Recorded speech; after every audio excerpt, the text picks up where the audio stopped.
Give it up for Kate, everybody. A lot of clapping. How are we doing, guys? I'm from Dublin. Any Irish in? Too many. All right, calm down over there. My name's Craig. I'm from Dublin. I grew up really fat, and I have red hair. Just let's straight off the bat tell you a bit about me. Two key factors I want to tell you about.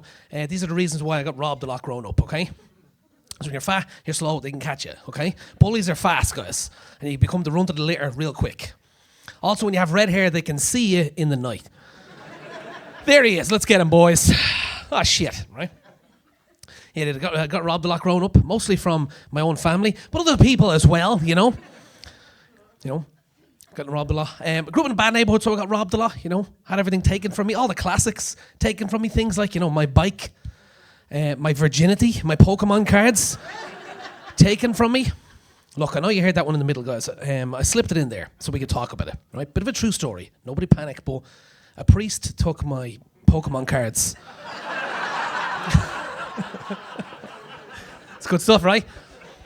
Just fucking around, right? Just messing with you. Right, so the story goes, when I was younger, a priest took my Pokemon cards at a mass. Then he fucked me. I'm sorry. Obviously, when I do that joke, I have to say out loud, obviously, that's a joke. That didn't happen, I fucked him.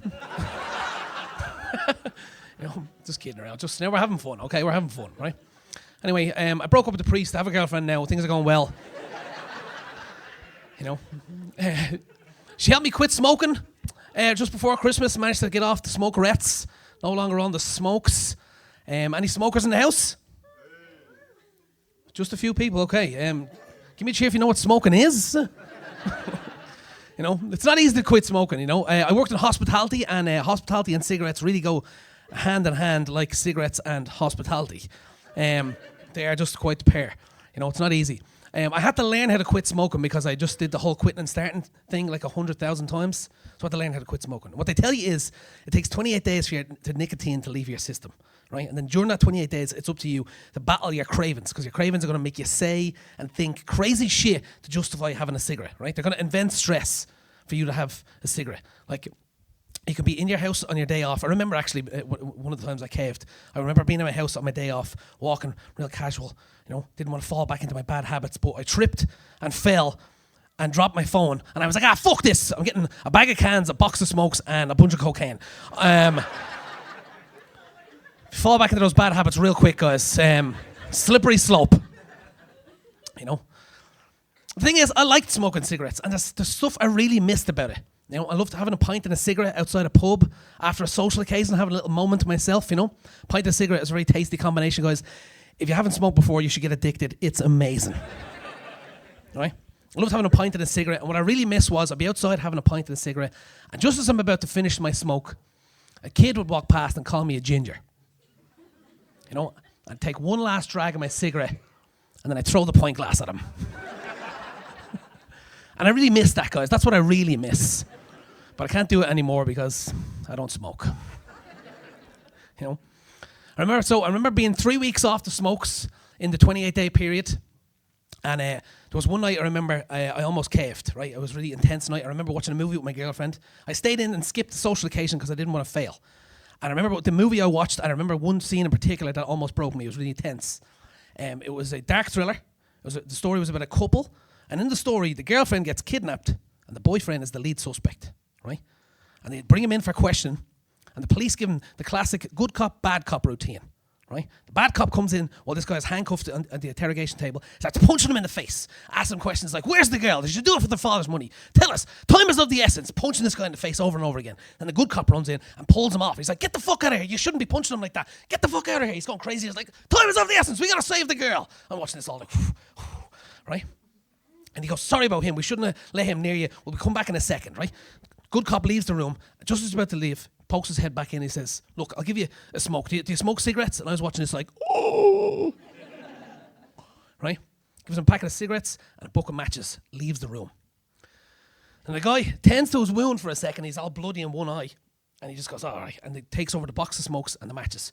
Takes out one smoke out of the box and puts it in his mouth. And he opens the matches, and there's 2 matches left. Now I'm thinking, hopefully they don't work and he doesn't smoke. My girlfriend's holding my hand. She's like, are you going to get through this? Yeah, I'll get through this, right? Here we go. So he lights up the first match, doesn't work, throws it on the ground. I'm like, yes, getting through that. Lights up the second one, it lights. But as he gets it to the cigarette, it goes out. And he goes, shit. And I'm like, phew. So he puts the matchbook back on the table and takes the lighter out of his pocket. And I was like, shit. So he lights the cigarette up and takes a drag, like, blows the smoke at the screen. It's all very cinematic, like. I'm holding my girlfriend's hand and I was like, Jesus Christ.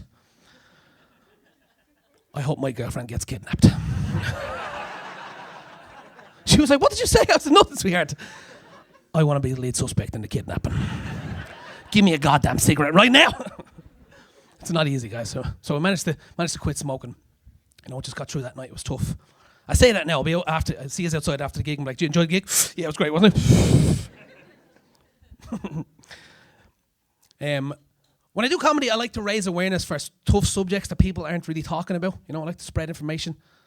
And there's one thing that I think a lot of people are not talking about, but it happens to everyone, right? And it's that it's not very easy for women to piss in the street. Okay? It is, and it is women that piss in the street. Ladies pee in the bathroom. Women piss in the street, guys, okay? Real fucking broads. Way too easy for men to piss in the street. I've seen men pissing in the street while crossing the street. While texting. And then they catch a frisbee and just throw it back to somebody. Not a drop on the shoes. Not easy for women to piss in the street. You guys are going on the street, you always got to go in pairs. Someone has to hold 2 handbags and keep sketch while you look like a chicken. Just like, and you're like, all right, go ahead, Sarah. Yeah. Attire is very important to this situation, guys, right? It always depends on what you're wearing, because you have to take your whole ass out. So a skirt or a pair of jeans, pull it up, pull it down, you go real quick, you're sort of just like, right? But you gotta go. Worst case scenario, and I've seen it, is when you have to take off a full body romper and zip out of it. And somehow, in a small clutch bag, pull out a fucking coat hanger and a rack like a fucking Inspector Gadget and hang it up. Just in a thong and a pair of heels and a laneway going like... Right? You guys are going a laneway. This is always red alert situation, right? This is like, you guys have this camel-like ability to hold piss in as if you're crossing the Sahara Desert, as if your body might like inject it like someone later on in the day. So when you guys start going, it comes out at such a velocity, it could cut the concrete you're standing on. Splashes all over your feet and in between your toes, goes fucking everywhere, right? A river of piss now starts to exit the laneway towards your friend's feet. And she's like, did you burst a pipe or something back there? What the fuck is going on? She looks back at you, you're now losing gallons and gallons of water. You can start seeing your ribs again. You're like, ah! She's like, Jesus Christ. And you're like, we gotta get out of here, right?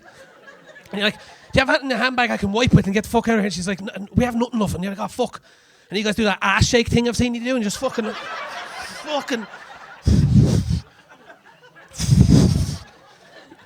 Girls with the big asses, you can hear it clapping as well. The Dyson air dryer.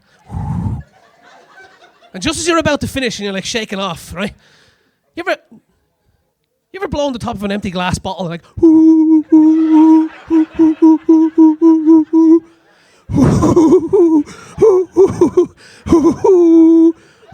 Your friend's like, is that a ghoul in the laneway? Is the laneway fucking haunted? What is happening in there? And you're like, all right, we gotta get the fuck out of here. And you take your onesie back off, climb into it like an old oil mechanic about to fix an engine. I'm like, let's get the fuck out of here. This is usually the point of the night, right, where everyone's looking at me going, how the fuck do you know so much about women pissing in the street? Right? It's because I have sisters, female friends, and a mother, and she has bad knees, okay guys? Gotta look after my mother, But usually when women are pissing in the street, right, this is like, if you do that, that's when like the woman of the evening has left the building, right? And the gremlin shows up and you're like, let's get shot. Go into a bar, start flirting with fellas, run up to them, be like, hey big boy, you wanna buy me a drink? Lads are like, yeah, I'll buy you a drink, even though you smell like piss. Then you gotta sweeten the deal, right? Start playing a bit of footsie with him and rub the piss off your feet into his jeans. You like that? Lads are like, yeah, there's already piss on my feet, I don't care, baby. It's crazy. It's not easy for women to piss in the street, guys. I'm trying to spread awareness. Call now. Women are pissing in the street. I like to bring this up because people aren't talking about it enough. Give me a cheer if you know what a shiwi is. All right, a couple of real women in here, okay? If you don't know, it's kind of like a small rubber cone thing you can put over your vagina to piss standing up, guys, all right? My friend Emma showed me at a festival and it scared the shit out of me. I was like, what the fuck, when did you grow that? And she took it off and I was like, it comes off! All right? It's a small little rubber cone cup thing you can put over your vagina to piss standing up. It's incredible. And I always like to bring it up at gigs because I'll tell you, I'm going to be selling them after the gig for $5 a go, guys. That's what's really going to be happening here. That's all my time, guys. I'll give you back to your host, Kate. You can follow me at Red Sauce Comedy. Thanks for having me. Have a good night.